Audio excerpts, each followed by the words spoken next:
हरे के यही जा रंगबाजी चली खाली अहिर के, ये बात अपना दिमाग में लिख ले।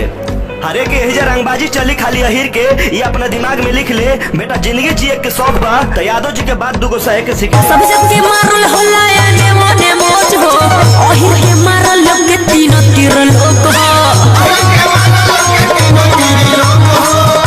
एक करे जा जौन मन करे खूब कर, रोके के पावर नहीं के पुलिस थाना के। कि ये करे जा जौन मन करे खूब कर, रोके के पावर नहीं के पुलिस थाना के।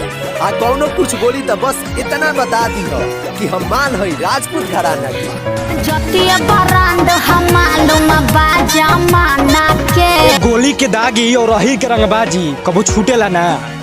अरे बेटा गोली के दागी और रही के रंगबाजी कबो छूटेला ना। हयारा जिला के अहिर हवस, अरे हयारा जिला के अहिर हवस। बात बात पे बबुआ गोली चलावे सा, अपनी के सामने कोई टिकेला ना। हट साला चल जाई गोली अहिर होई ना डेराई।